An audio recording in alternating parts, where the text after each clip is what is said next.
میری عمر 36 سال ہے اور میری لو میرج ہو چکی ہے۔ ہم کلاس فیلوز تھے اور ایک دوسرے کو 6 سال سے جانتے تھے۔ ہم بہترین دوست بھی تھے۔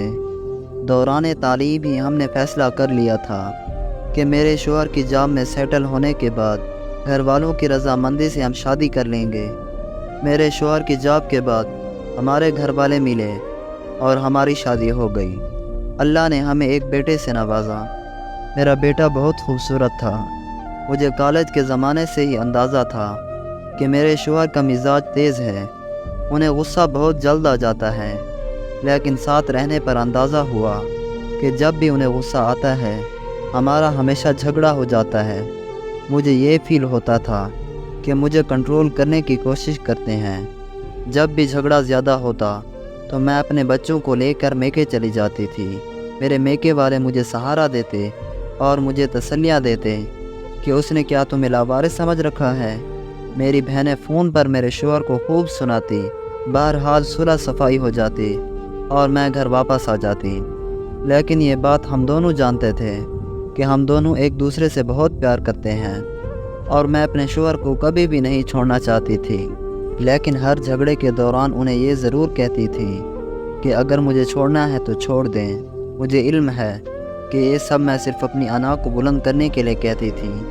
ایک بار ہمارا جھگڑا اتنا بڑا ہوا کہ انہوں نے پہلی بار مجھ پر ہاتھ اٹھایا۔ میں سیدھا اپنے میکے آ گئی۔ میرے گھر والے مجھے لے کر پولیس اسٹیشن چلے گئے۔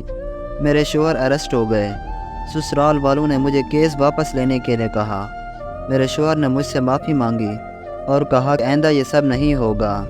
میں نے کیس واپس لے لیا اور واپس اپنے گھر چلی گئی۔ 3 مہینے بعد پھر ہمارا جھگڑا ہوا اور میں ہمیشہ کی طرح بچہ اٹھا کر اپنے میکے چلی گئی۔ 2 دن بعد مجھے خبر ملی کہ میرے شوہر ہاسپٹل میں ہیں۔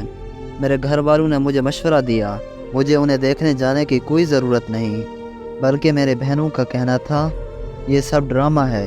وہ 1 ہفتہ ہاسپٹل میں رہے اور نہ میں ان سے ملنے گئی اور نہ ہی کال کی۔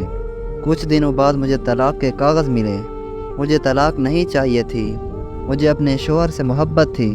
میں اپنا گھر خراب نہیں کرنا چاہتی تھی، لیکن میری انا آڑے آ رہی تھی۔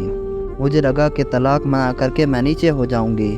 میں نے انہیں کال کی کہ جب چاہیں طلاق لے لیں، میں بھی اس جہنم میں نہیں رہنا چاہتی۔ کورٹ میں ہمارا کیس آسانی سے نپٹ گیا۔ میرے شوہر نے میری ساری ڈیمانڈز اور بچے کی کسٹڈی اور خرچہ دینا قبول کر لیا۔ انہوں نے کہا کہ وہ میری ساری باتیں ماننے کے لیے تیار ہیں، مجھے صرف طلاق چاہیے۔ اس طرح میری طلاق ہو گئی۔ میرے شوہر نے کچھ عرصے بعد دوسری شادی کر لی۔ ان کے بچے بھی ہو گئے، لیکن میرے بچے سے بھی ملنے اکثر آتے تھے۔ اس کی ہر ضرورت کا خیال کرتے تھے۔